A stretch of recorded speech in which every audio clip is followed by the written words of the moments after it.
নমস্কার সকল শ্রোতা বন্ধুরা, আমি উজ্জ্বল আবারও চলে এলাম তোমাদের এই প্রিয় চ্যানেল গল্প বাক্স আমার নিয়ে। আমরা এখানে তোমাদের সামনে তুলে ধরি প্রত্যেক সপ্তাহে কিছু নতুন গল্প। সেই রকমই একটি রোমাঞ্চকর এবং প্রাপ্তবয়স্ক বন্ধুদের জন্য গল্প নিয়ে চলে এসেছি আজও। তাই যেসব বন্ধুরা এখনও পর্যন্ত আমাদেরকে সাবস্ক্রাইব করনি, অবশ্যই সাবস্ক্রাইব করে আমাদের পাশে থাকো।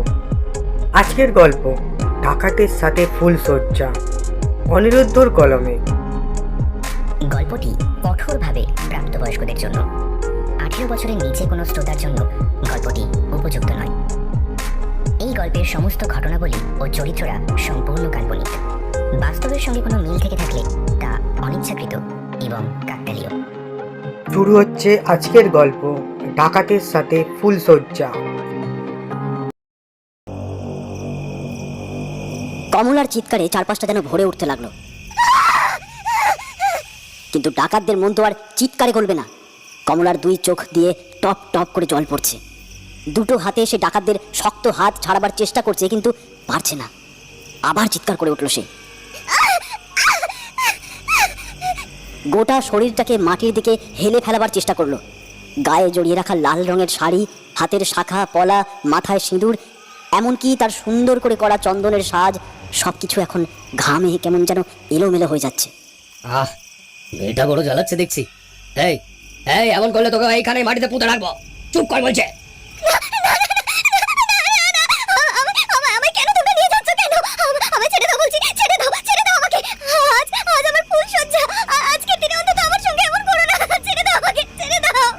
হ্যাঁ, ফুলশয্যা তো হবে, কিন্তু প্রথমে আমাদের ডাকাত সর্দারের সাথে, তারপর আমার সাথে, তারপর হবে আমাদের দলের বাকিদের সাথে। কি রে, তোরা কি বলিস? পেছনে মশাল আর লাঠি হাতে কয়েকজন ডাকাত এগিয়ে আসছিল। তারা সবাই একসাথে হেসে উঠল। তাদের হাসি, চিৎকার আর জঙ্গলের আধো অন্ধকারের মধ্যে ডাকাতদের বিশাল আকার কালচে মূর্তিগুলো দেখে কমলা আরো একবার ভয়ে কেঁপে উঠল। আজ রাতে তার স্বামীর ঘরে থাকার কথা, কিন্তু কোথা থেকে যে কি হয়ে গেল। হঠাৎ করে প্রবল চেঁচামেচি শুনে কমলা দরজার কাছে এসেছিল, আর ঠিক তখনই দরজাটা ভেঙে হুড়মুড় করে ঘরের ভিতরে ঢুকে পড়ে কারা জানে। তারপর কমলার মুখ চেপে ধরে তাকে বাড়ির পিছনের দিকে তুলে নিয়ে আসে। তার বাড়িতে তখন আগুন জ্বলছে। ডাকাতের দল পিছনের ঘরের দিকটা আগুন লাগিয়ে দিয়েছে, যাতে চট করে কেউ তাদের পিছু নিতে না পারে। কিন্তু কমলা বুঝতে পারে না ওরা কেন তাকে নিয়ে যাচ্ছে। কমলা শুনেছে ডাকাতেরা নরবলি দেয়, তাহলে কি ওরা তাকেও নরবলি দেবে? কমলা কোনো রকমে দুপাশে মুখ ঘুরিয়ে তাকায়। চিৎকার করার শক্তিটুকু আর নেই। যদি তাকে বাঁচাবার জন্য কেউ আসে তাহলেই হয়তো সে বাঁচতে পারে, কিন্তু তার সম্ভাবনাও কম। ডাকাত সর্দার এবার গম্ভীর হয়ে বলল, তোরা সবাই এক কাজ কর, তোরা মায়ের মন্দিরের কাছে গিয়ে বস। আমি ওকে নিয়ে যাই, মায়ের জন্য ওকে প্রস্তুত করি। তার আগে সর্দার, তুই প্রসাদ খাওয়ার পর আমরা প্রসাদ পাবো তো? কচি মেয়েটাকে একবার যদি... আহা, কোনো চিন্তা করিস না। আমি প্রসাদ খাওয়ার পরে তোরা সকলেই প্রসাদ পাবি ধীরে ধীরে। দেখিস, আর যাই হোক না কেন, মেয়েটার শরীরের অন্য কোথাও যেন কোনো আঘাতের চিহ্ন না থাকে, তাহলে কিন্তু তাকে বলির জন্য প্রস্তুত করা যাবে না। রঘুর মনে অনেক উল্টোপাল্টা চিন্তা আসে। তবু সদ্য বিয়ে হওয়া যুবতী মেয়েটির শরীরের থেকে খুলে আসতে থাকা শাড়ির দিকে তাকিয়ে এবং তার শরীরের গড়নের দিকে তাকিয়ে সে আর কিছু বলে না। মন্দিরের কাছে এসে বাকি সকলেই মন্দিরের দিকে চলে যায়। ডাকাত সর্দার কমলাকে টানতে টানতে নিয়ে যায় মন্দিরের পিছনের দিকের ছোট্ট চালাঘর মতো জায়গাটায়। কমলা চিৎকার করে সাহায্যের জন্য, কিন্তু ডাকাত সর্দারের হাতের একটা চড়ে তার চিৎকার বন্ধ হয়ে যায়। তাকে নিয়ে গিয়ে ডাকাত সর্দার ঠেলে ফেলে দেয় সেই ঘরের ভিতরে খড় বিছানো একটা জায়গায়। ক্লান্তি, ভয় আর আতঙ্কে কমলার গোটা শরীরে আর একটুও শক্তি অবশিষ্ট থাকে না। তাই ডাকাত সর্দার যখন তার শরীর থেকে একটা একটা করে কাপড় খুলতে শুরু করেছে, তখন সে আর বাধা দিতে পারে না। বুঝতে পারে আজ রাতই হলো তার জীবনের শেষ রাত। আজ শুধু ডাকাত সর্দার নয়, বাকি সকলে মিলে তাকে এখানে ভোগ করবে। ডাকাত সর্দার কিন্তু খুব একটা দেরি করল না। প্রথমেই কমলার গোটা শরীরে হাত বোলাতে বোলাতে নিজেকে উত্তেজিত করতে থাকে। তারপরে একসময় উত্তেজিত হয়ে আসলে কাজ শুরু করে। প্রাণপণে দাঁতে দাঁত চেপে কমলা যন্ত্রণা সহ্য করে যায়। তার মনে হয় তার গোটা শরীর যেন ধীরে ধীরে ব্যথায় পাথর হয়ে যেতে শুরু করেছে। ডাকাত সর্দার তার গোটা শরীরে চুম্বনের সাথে সাথে কামড় দিতে থাকে। কমলা ব্যথায় কুঁকিয়ে ওঠে, তবুও ডাকাত সর্দারকে ঠেলে সরিয়ে দেওয়ার মতো শক্তি তার গায়ে নেই।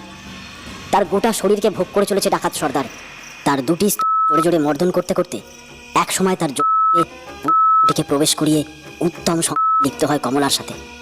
কমলা প্রচন্ড ব্যথা পেল, চুপ করে থাকে। তার চোখের কোল বেয়ে জল নেমে আসতে থাকে। সে বুঝতে পারছিল এখন তার কিছুই করার নেই। তার গোটা শরীরে যেন ব্যথায় ভরে যাচ্ছে, তবুও সে নিজের সাথে এ অন্যায় হতে দিচ্ছে। এদিকে কমলার সঙ্গে শক্ত হয়ে ডাকাত সর্দারের গোটা শরীরে যেন উত্তেজনার মাত্রা বেড়ে গেছিল। এক সময় ডাকাত সর্দার তার কাজ শেষ করে উঠে পড়ে কমলার দিকে তাকিয়ে বলে, এই তো ভালো কাজ করেছিস। যতই খেইমেই করবি তত তোরই বিপদ বাড়বে। এইখানে তোকে বাঁচাবার জন্য কেউ আসবে না। এখন এইখানেই অপেক্ষা কর, এখন আবার আমার দলের অন্যরা আসবে। কমলা কোনো মতে বলে, কেন কেন তোমরা আমার এত বড় সর্বনাশটা করলে? কেন তোমাদের? কমলা কথাটা শেষ করতে পারে না। তার আগেই ডাকাত সর্দার তার চুলের মুঠি ধরে তার শরীরটাকে টানতে টানতে নিয়ে আসে ঘরের বাইরে। তারপর ঘরের দাওয়ার কাছে ফেলে রঘুর উদ্দেশ্যে বলে, রঘু, তাড়াতাড়ি আয়, তাড়াতাড়ি তোদের কাজটা শেষ কর। আমি কিন্তু আর বেশিক্ষণ অপেক্ষা করতে পারছি না। আমি স্নান করতে গেলাম, স্নান করে এসে আমি পুজোয় বসবো, আর তারপরেই ওকে বলি দেব মায়ের কাছে। এমনিতেই কমলার শরীরের অর্ধেক প্রাণ যেন বেরিয়ে এসেছিল। বলির কথা শুনে সে আরো ভয় পেয়ে গেল। তাই কখন যে রঘু তার শরীরটাকে তুলে নিয়ে আবার ঘরের ভিতরে ঢুকে তার গোটা শরীরের উপর পশুর মতো খুবলে খুবলে খেতে লাগলো, এ কথা কমলার মনেই রইল না। কারণ সে কোনো কিছু সহ্য করার মতো অবস্থায় রইল না। রঘুর পরে আরো বাকি ডাকাতের দল একসাথে তার সাথে পশুর মতো অত্যাচার করতে লাগলো। তবে ডাকাত সর্দারের কথা বাকিরা রেখেছিল। কমলার শরীরের কোথাও একটু আঘাত লাগতে দেয়নি তারা। সমস্ত কাজ সেরে কমলাকে আবার নতুন করে স্নান করিয়ে একটা লাল কাপড় তার গায়ে জড়িয়ে তাকে নিয়ে আসা হলো মায়ের মূর্তির সামনে। মায়ের মূর্তির সামনে তখন আগুন জ্বলছে। হাঁড়ি কাঠে কমলার মাথা যখন ঢুকিয়ে দিল রঘু, তখন কমলা প্রায় অচৈতন্য। বলি গ্রহণ কর মা, আমার মনস্কামনা পূর্ণ কর।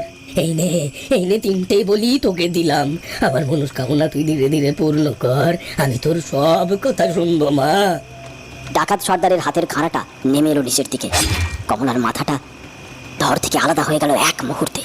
ক্লান্ত শরীরের দুটো পা আর হাত কয়েক মুহূর্ত ছটফট করলো, তারপরে সবকিছু যেন স্থির হয়ে গেল। ডাকাত সর্দার নিজের হাতে কমলার মাথাটা তুলে নিয়ে গিয়ে রাখলো মায়ের মূর্তির পায়ের কাছে।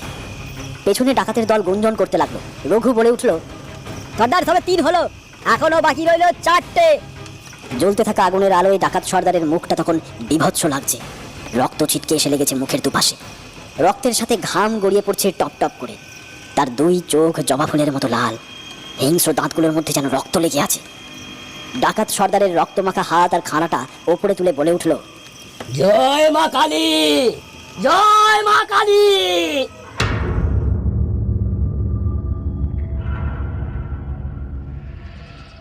এইভাবে তো আর হয় না রে। 3টে গ্রামে এইভাবে 3 জনকে ওই বিধু ডাকাতের দল তুলে নিয়ে গেল। আমরা তো কিছুই করতে পারলাম না। আরে আমরা কি করব বলো তো? আমাদের কি আর ক্ষমতা আছে ওই ডাকাত দলের বিরুদ্ধে লড়াই করার? যে ওর সামনে দাঁড়াতে যাবে হয় লাঠির ঘায়ে মাথা ফাটাবে, না হলে ওই রামদার এক টানে তার গলা নামিয়ে দেবে। আমাদের আর কি? আমাদের কি মানে? এই কথা ভেবে হাত পা গুটিয়ে ঘরে বসে থাকলে তো চলবে না গোবিন্দ। আজ তোর পরিবারের কারোর কোনো ক্ষতি হচ্ছে না, কিন্তু ভবিষ্যতে তো হতে পারে। মেয়েটা বড় হচ্ছে, মেয়ের যখন বিয়ে দিবি তখন কি হবে ভেবে দেখেছিস? আমার না হয় বয়স হয়েছে, 3 কুল গিয়ে এককালে ঠেকেছে। তোদেরটা তোরা বুঝে নিবি এমনটা যদি ভাবতাম, তাহলে কি আর তোদের বারবার বলতাম? এখনো সময় আছে। আরে এখনো সময় আছে সে তো বুঝতে পারছি। শুনেছি পাশের গ্রামের জমিদার নাকি ওই বিধু ডাকাতের দলকে ধরার জন্য কি পুরস্কারের ঘোষণা করেছে। যে তাকে ধরতে পারবে তাকে অনেক টাকা দেবে। কারণ জমিদারের তো নিজেরও মেয়ে আছে, এখনো তার বিয়ের বয়স হয়নি বটে, তবে বছর খানেকের মধ্যেই তার বিয়ে লাগবে বলে মনে হচ্ছে। আমার মনে হয় জমিদার মশাই তাই আগে আগেই বিপদটাকে সরিয়ে ফেলতে চাইছে। শুনেছি বিধু ডাকাত নাকি নরবলি দেয়, কিন্তু নরবলি দেওয়ার জন্য বাসর ঘর থেকে নতুন বউ তুলে নিয়ে যায়। এমন কথা তো আগে শুনিনি। এই ব্যাপারটা তো আমি কিছুই বুঝতে পারছি না। বিধু ডাকাত মাসখানেকের মধ্যে আবার গ্রামে ঢুকবে খুড়ো। গ্রামে যতীন মুখুজ্জের মেয়ের বিয়ে আছে না? যতীন মুখুজ্জের মেয়ের বিয়ে তো ওই পাশের পাড়ার ছেলের সঙ্গে। আমার মনে হয় সেই রাতে কিছু একটা হবে। তাই নাকি? তাহলে একটা কাজ করলে কেমন হয়? ওই যদুগোয়ালার বাড়িতে যেদিন ফুলসজ্জা থাকবে সেদিন গ্রামের লোকেরা সবাই না হয় লাঠি সোটা নিয়ে অন্ধকারে লুকিয়ে থাকবো। যেই বিধু ডাকাতের দল সেখানে ঢুকবে অমনি গ্রামবাসীরা সবাই মিলে তার গায়ে ঝাঁপিয়ে পড়ে ওদের গ্রাম থেকে তাড়াবো। একবার ওরা গ্রাম থেকে চলে গেলে আর কিন্তু ফিরে আসবে বলে মনে হয় না। কিন্তু ব্যাপারটা কি এত সহজ হবে খুড়ো? ওদের ভয়ে তো 4-5টা গ্রাম থরথর করে কাঁপে। ওদের কি আমরা তাড়াতে পারবো? নবীনচন্দ্র আর কিছু বললেন না। মনে মনে ভাবলেন, এই একটাই সুযোগ, মাসখানেক পরে ওই দিন গ্রামবাসীকে তৈরি থাকতেই হবে, না হলে এই অন্যায়ের বিরুদ্ধে আর কিছুই করা যাবে না।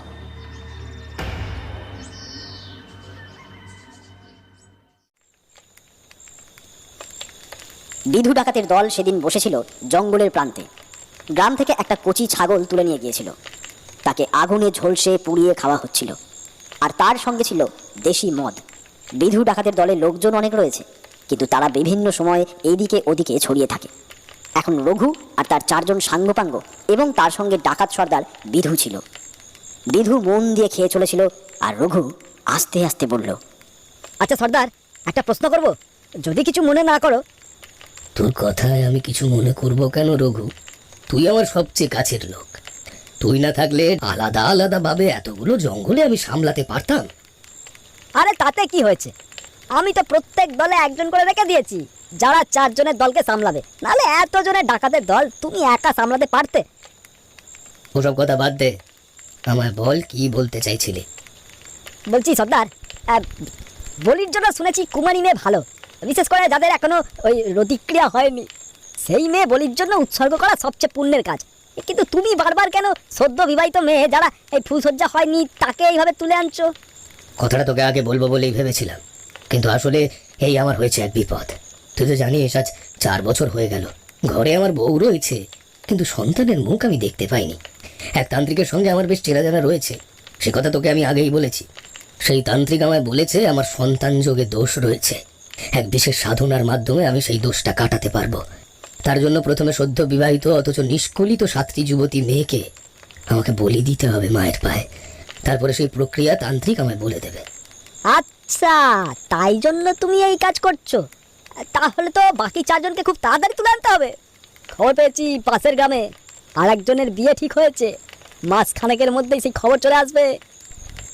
ডাকাত সর্দারের মুখে একটা হাসি ফুটে উঠল, তার দুটো চোখ যেন আনন্দে জলজল করতে থাকে। তাহলে তো খুব ভালোই হলো, মাসখানেকের মধ্যে যদি আরেকটা মেয়ে পাওয়া যায় তাহলে বাকি থাকবে আর 3। রঘু, যত তাড়াতাড়ি পারিস 7টা বলি সম্পূর্ণ করতেই হবে, তারপর আমি সন্তান সুখ লাভ করবো। রঘু, তারপর আমি সন্তান সুখ লাভ করবো। তুমি কোনো চিন্তা করো না সর্দার, আমি যতক্ষণ আছি ততক্ষণ তোমার কোনো চিন্তা নেই। দেখতে দেখতে প্রায় মাস খানেক কেটে যায়। যতীনের মেয়ের সাথে যদু গয়লার ছেলের বিয়ে হয়ে যায়, কিন্তু ফুলসজ্জার রাতের দিন একটা বিপত্তি দেখা যায়। সেদিন বিধু নিজে যায়নি, রঘু ডাকাত ও তার সঙ্গে 4 জনকে পাঠিয়েছিল। এর আগেও ওরা 2বার গিয়ে নতুন বউ তুলে এনেছে। রঘু 2 জন ডাকাতকে নিয়ে বাড়ির পিছনের দরজা দিয়ে ভিতরে ঢুকলো। 2 জন ডাকাত রইল বাইরে, কিন্তু ঘরে ঢোকার পরেই বাইরে শুরু হলো ঝাপটাঝাপটি। এদিকে ঘরের ভেতরেও কয়েকজন লোক জড়ো হয়েছিল, তারা লাঠি সোটা নিয়ে বাইরে বেরিয়ে এলো। ডাকাতের দলের সঙ্গে গ্রামবাসীদের সে তুমুল ঝগড়া। ডাকাতের দল লাঠি চালিয়ে ওর মাথা ফাটায়, গ্রামবাসীর শক্ত বাঁশের আঘাতে ডাকাতের হাত ভাঙে। তুমুল লড়াই চলতে লাগলো। ক্রমে ক্রমে ডাকাতের দল পিছনে হাঁটতে লাগলো। গোবিন্দ চিৎকার করে বলল, গ্রামে যদি আবার তোরা পা রেখেছিস তাহলে তোদের সবকটাকে জ্যান্ত জ্বালিয়ে দেবো। তোরা জানিস না তোরা কার লোকের গায়ে হাত দিয়েছিস? আমরা 4 জন এসেছি বলে তোরা পার পেয়ে গেলি। বিধু ডাকাত যদি একবার গ্রামে পা রাখে তাহলে সবাইকে কাটবে আর সবকটার ঘরে জ্যান্ত আগুন লাগিয়ে দেবে। আরে যা যা, তোর বিধু ডাকাত আর যেই আসুক গ্রামে আর তোরা কিচ্ছু করতে পারবি না, যা।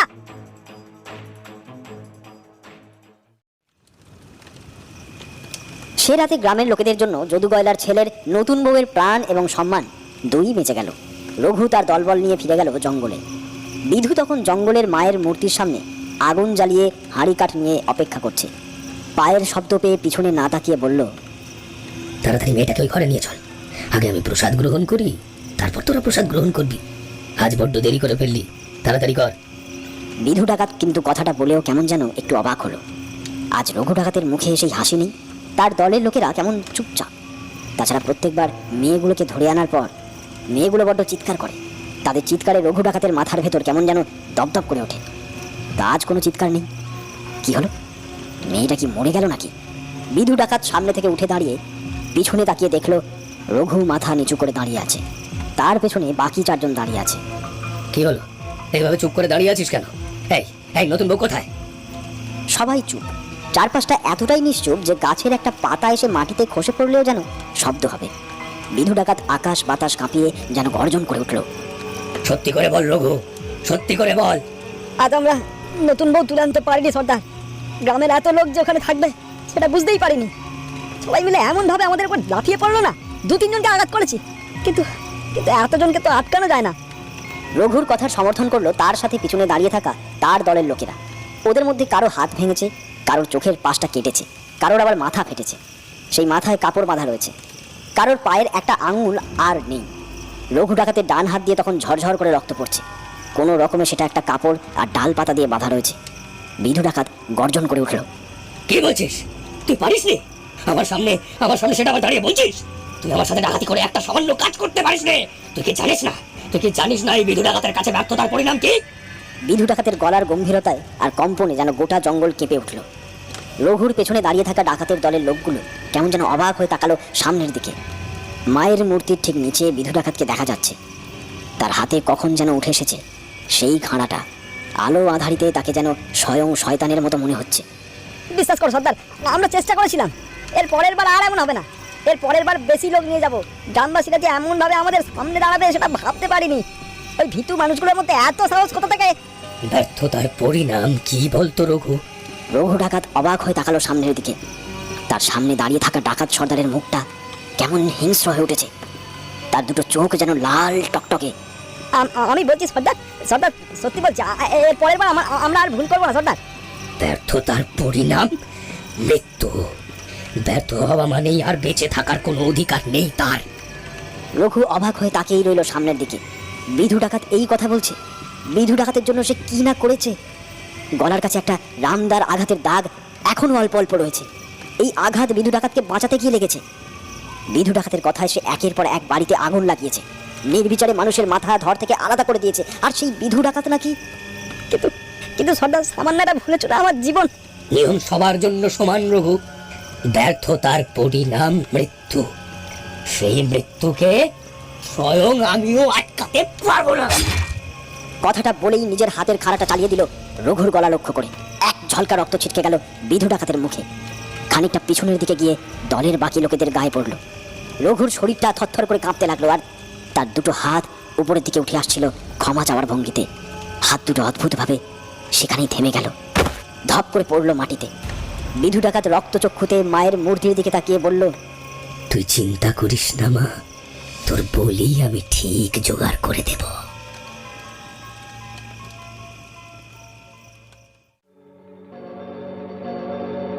এরপর কেটে গেল কয়েকটা মাস।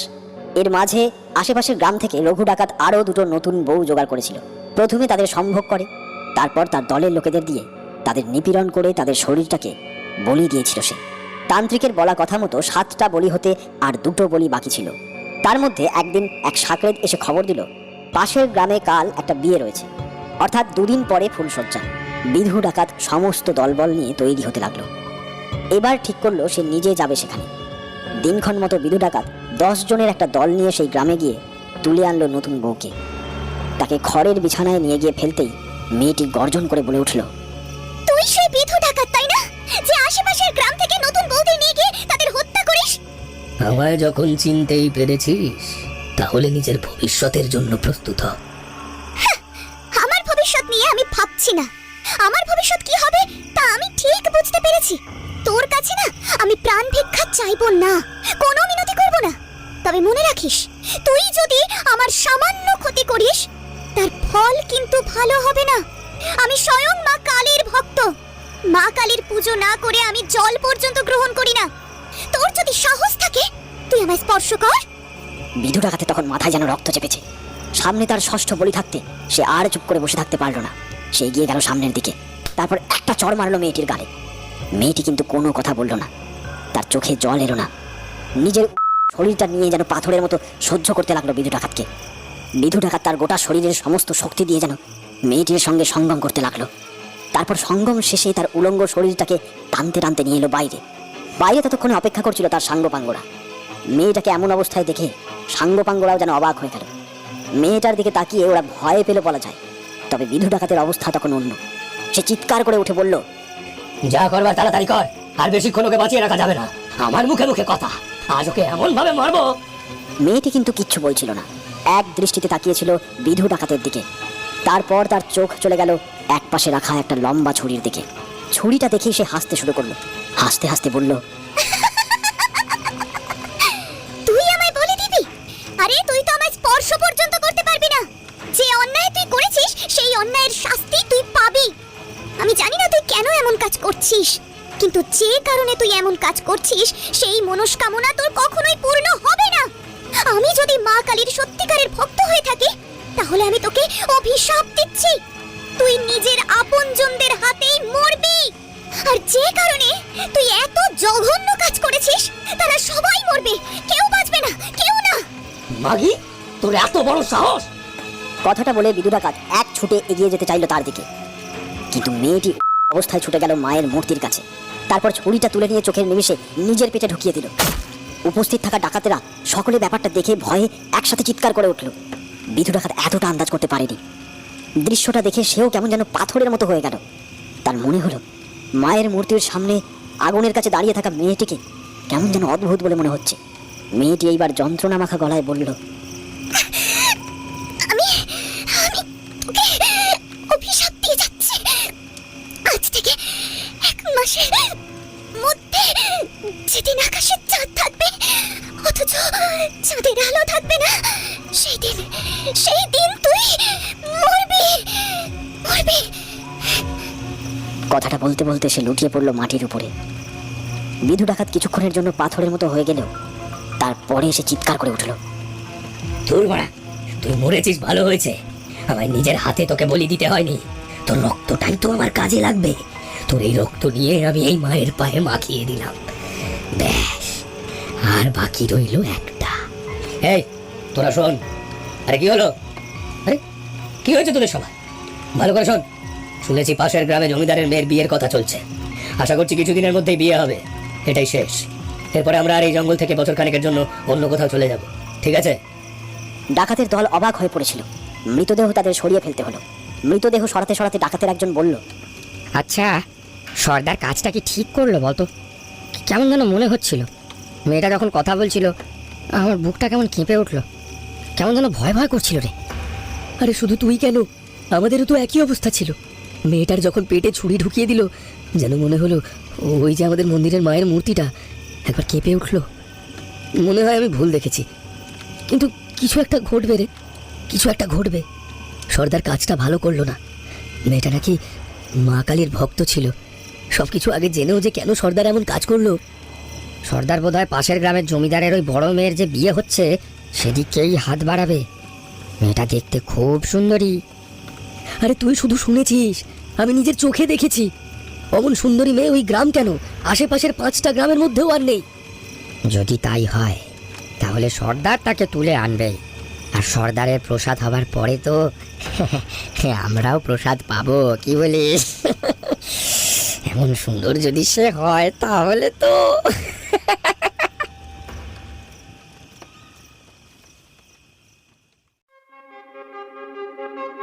জমিদারের মেয়ের রূপের কথা আশেপাশে ছড়িয়ে পড়েছিল। সে কথা ডাকাত সর্দারের কান পর্যন্ত এসেছিল। ডাকাতের দলের মধ্যে গুঞ্জন বাড়তে লাগলো। ডাকাত সর্দারের ভবিষ্যৎ বোধহয় খুব একটা ভালো হবে না। তেমনি পাশের গ্রামে জমিদার বাড়িতে গুঞ্জন উঠল জমিদারের মেয়ের বিয়ের জন্য। জমিদারের মেয়ের বিয়ে পাশের গ্রামের এক অবস্থাপন্ন পরিবারের ছেলের সঙ্গে। ভালোই ভালোই সবকিছু হয়ে গেলে ফুলসজ্জার রাতে জমিদারের মেয়ে সেই বাড়িতে একটা ঘরে বসে আছে। ডাকাতের দল পরিকল্পনা মতো সেখানে গিয়েছে বটে, তবে বাড়ির বাইরে চারপাশে এত লাঠিয়াল এবং লোকজনের পাহারা দেখে ভেতরে ঢুকতে সাহস পাচ্ছিল না। বাসর ঘরের দরজা খুলতেই মেয়েটি চমকে উঠে নিজের মাথার আঁচল ঠিক করলো। ঘরের ভেতরে ঢুকে এলো সদ্য বিবাহিত নতুন বর। বিছানার এক পাশে ইতস্তত করে সে বসে বলল, অনেক দেরি হয়ে গেল তাই না? তোমার যদি ঘুম পেয়ে থাকে আর তুমি শাড়িটা, মানে অসুবিধা যদি না হয়, তুমি শাড়িটা খুলে শুয়ে পড়তে পারো। মেয়েটি শুধু বলে উত্তর দিল, অন্য কোনো কথা বলল না। তোমার যদি কোনো অসুবিধা হয় তুমি আমায় বলতে পারো, ঠিক আছে? একদম নিজের বাড়ির মতো মনে করবে। আর তাছাড়া তুমি তো এই বাড়িতেই থাকবে আজ থেকে। আচ্ছা আচ্ছা, আমায় তোমার পছন্দ হয়েছে। মেয়েটি আবার ছাড়া কোনো উত্তর দিল না। ছেলেটি এবার কেমন যেন লজ্জা পেল। সে নিজেই আগ বাড়িয়ে কথা বলতে চাইছিল যাতে মেয়েটির কোনো সমস্যা না হয়, কিন্তু মেয়েটি যে বড্ড লজ্জা পাচ্ছে তাই ভেবে সে কি বলবে বুঝতে পারল না। আরও কিছু বলতে যাবে ঠিক সেই সময় প্রচণ্ড একটা দড়াম শব্দ করে দরজাটা ভেঙে পড়লো, আর ঘরের ভেতরে ঢুকে এলো মুখে লাল কাপড় বাঁধা ডাকাতের দল। ব্যাপারটা বুঝতে পেরেই ছেলেটি ছুটে গিয়ে ঘরের একপাশে দেওয়ালে টাঙানো বন্দুকটা পারতে গেল। তার আগেই বিধু ডাকাতের লাঠির আঘাত এসে পড়ল তার কাঁধের কাছে। কাঁধের যন্ত্রণায় সে ছিটকে পড়ল মাটিতে। বিধু ডাকাত আর দেরি না করে তাড়াতাড়ি এগিয়ে এলো বিছানার কাছে। তারপর নতুন বউকে মুখ ঢাকা অবস্থায় তুলে নিয়ে কাঁধে ফেলে এগোতে লাগলো বাইরের দিকে। নতুন বউয়ের মুখে কিন্তু তেমন কোনো কথা ফুটলো না। সে কিছু একটা বলার চেষ্টা করতে লাগলো, কিন্তু শোনা গেল না।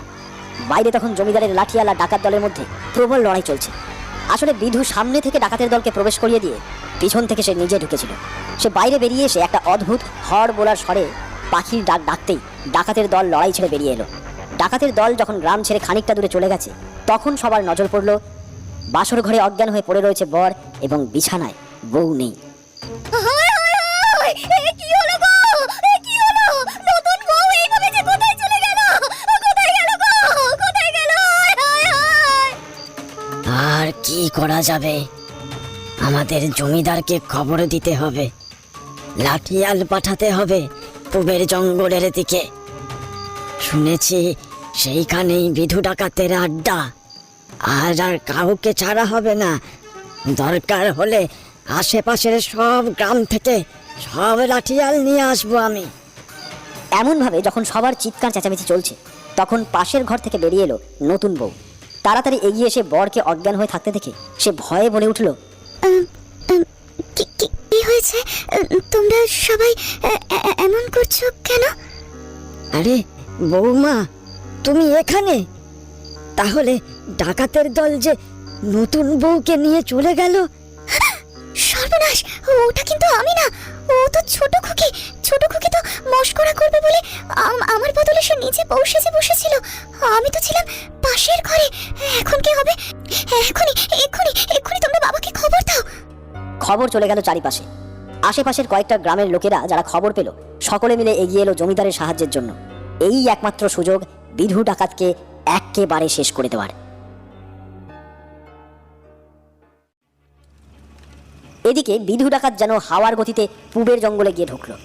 তারপর মায়ের মূর্তির সামনে কাঁধ থেকে নতুন বউকে নামাতেই নতুন বউ ঘোমটা সরিয়ে ফেলল।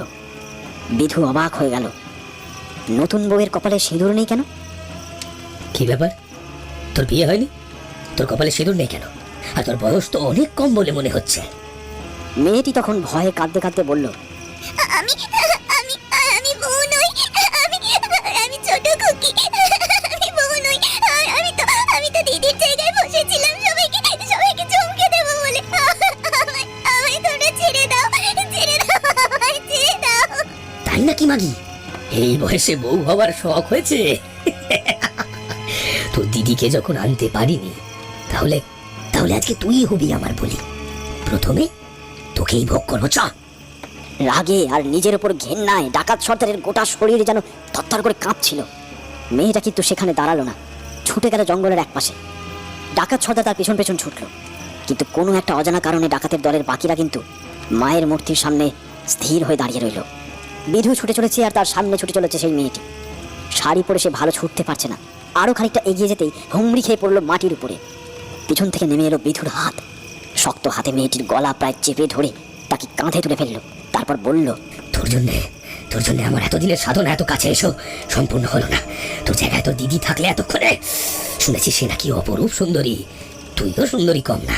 চল চল, আজকে তোকে দিয়েই আমার কাজ ছাড়বো। চল। কথাটা বলে ডাকাত সর্দার তাকে নিয়ে এলো মায়ের মূর্তির কাছে। তারপর পিছনে তার দলের লোকেদের উদ্দেশ্যে বলল, আজ ওকে আমি বলি দেবো, তার আগে তোরা এখানে দাঁড়া।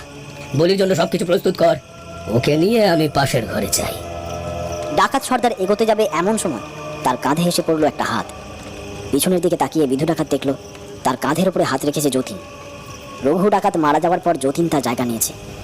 যতীন বলল, কিন্তু সেটা আর হবে না সর্দার। তুমি ডাকাত দলের সর্দার বলেই তুমি তো আর ডাকাত দলের নিয়ম ভাঙতে পারবে না। বিধু ডাকাত মেয়েটাকে একটা হ্যাঁচকা টানে ছুঁড়ে ফেললো এক পাশে। তারপর পিছনে ঘুরে বলল, মানে কি বলতে চাইছিস? তুই আমার দলের সাকরেদ মাত্র, আমি তোদের সর্দার। সর্দার বলে তুমি আজ পর্যন্ত যা খুশি তাই করে এসেছো। তুমি সর্দার, কিন্তু ডাকাতদের নিয়ম তো ভাঙা যাবে না। তুমি কি নিয়ম করেছিলে মনে আছে? রঘুকে তুমি অকারণে মেরেছিলে। রঘু শুধুমাত্র একটা বউকে তুলে আনতে পারেনি তাই, অথচ সে তোমার জন্য কত কিছু করেছে। লাঠির ঘা খেয়েছে, রামদার কোপ খেয়েছে নিজের কাঁধে, কত বিপদে তোমায় আর আমাদের বাঁচিয়েছে। সে আমাদের কাছে তোমার চেয়েও বড় ছিল, অথচ তার মৃত্যুর দিনে আমরা কিচ্ছু করতে পারিনি। তোরা আমার বিরুদ্ধে দাঁড়াবি? তোরা তোরা আমার কি করবি? তোদের সব কটাকে এক্ষুনি বলি দিয়ে এই জঙ্গলে পুঁতে রাখবো। তোরা জানিস আমি কে? হ্যাঁ, আমি হলাম বিধু সর্দার। পারবে না, কারণ আশীর্বাদ আর তোমার উপর নেই। যেদিন তুমি ওই মেয়েটাকে বলি দিয়েছিলে, যে ছিল কালী মায়ের ভক্ত, সেদিন থেকেই মায়ের আশীর্বাদ তোমার উপর থেকে উঠে গেছে। না হলে এতটা পথ তুমি একটা ভুল মেয়েকে তুলে নিয়ে আসো। তুমি তো বলেছিলে ব্যর্থতার পরিণাম হলো একটাই, মৃত্যু। তাহলে আজ তুমি ব্যর্থ হয়েছো, তার মানে আমার উপরে অস্ত্র ধরার পরিণাম জানিস? তোদের কাউকে আমি... ডাকাত সর্দারের কথা শেষ হলো না, তার আগেই যতীনের হাতে উঠে এলো রামদা, এবং একটা খ্যাচ করে শব্দের সঙ্গে সঙ্গে ডাকাত সর্দারের মাথাটা মাটির ওপর খসে পড়ল। আর তখনই যেন মনে হলো মায়ের মূর্তির সামনে জ্বলতে থাকা আগুনটা একবার ধক ধক করে উঠল। মেয়েটা ছিটকে গিয়ে পড়েছিল একপাশে, যতীন এগিয়ে গিয়ে তাকে তুলল। মেয়েটা জ্ঞান হারিয়ে ফেলেছিল। এই দলে এখন আর কোনো সর্দার নেই, তাই আমি ডাকাত দলের সর্দার ঘোষণা করছি নিজেকে। আজ থেকে আমরা সকলে ডাকাতি ছেড়ে দিলাম। আমরা জমিদার মশাইয়ের কাছে গিয়ে সমস্ত কথা বলবো এবং এই মেয়েটিকে জমিদার মশাইয়ের হাতে তুলে দেব। তারপর জমিদার মশাই যদি আমাদের শাস্তি দেন তাহলে তাই হবে। ডাকাতের দলের মধ্যে থেকে একজন বাইরে বেরিয়ে এসে বলল, আমি জমিদারের কাছে আমাদের সবার জন্য প্রাণ ভিক্ষা করব। ওই গ্রামের ছেলে আর জমিদারের সঙ্গে সম্প্রতি আমার একবার কথা হয়েছে। শুধু ডাকাত সর্দারের ভয়ে আমি কিছুই করতে পারছিলাম না, কিন্তু আমি জানি যতীন, তুমি আমাদের ভালো চাও। এই মেয়েটিকে আমরা ফিরিয়ে দেবো, চলো। মায়ের মূর্তির সামনে দাঁড়িয়ে আগুন ছুঁয়ে গোটা ডাকাতের দল প্রতিজ্ঞা করলো তারা আজ থেকে ডাকাতি ছেড়ে দেবে। ততক্ষণে জমিদারের দল তাদের বাহিনী নিয়ে জঙ্গলে ঢুকে পড়েছে। মেয়েটিকে যতীন তুলে নিয়ে গিয়ে জমিদারের কাছে ফিরিয়ে দিল, সমস্ত কথা স্বীকার করলো। গ্রামের লোকেরা ডাকাতের দলের হাতে দড়ি পরিয়ে জমিদারের বাড়ি পর্যন্ত নিয়ে গেল বটে, তবে জমিদারের কথায় তাদের সবাইকে ছেড়ে দিল। তারা সবাই জমিদারের লাঠিয়ালের কাজে নিয়োজিত হলো। এরপর থেকে ডাকাতের জীবন ছেড়ে তারা সকলেই সুখে বাস করতে লাগলো সেই গ্রামে। তবে মাঝে মাঝে সেই জঙ্গল থেকে শোনা যেত অদ্ভুত চিৎকার আর আর্তনাদ। কেউ যেন অদ্ভুতভাবে চিৎকার করে কাউকে ডাকছে। ওই জঙ্গলের আশপাশ থেকে রাতের বেলা কেন, দিনের বেলাতেও মানুষ যেতে ভয় পেত। গল্পটি আপনাদের কেমন লাগলো অবশ্যই কমেন্টের মাধ্যমে জানাবেন।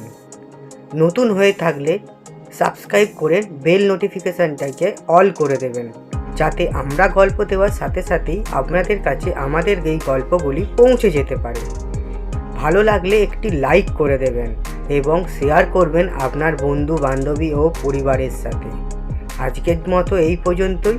দেখা হচ্ছে পরবর্তী গল্পে, নতুন একটি রোমাঞ্চকর গল্পে। ততক্ষণের জন্য গুড বাই।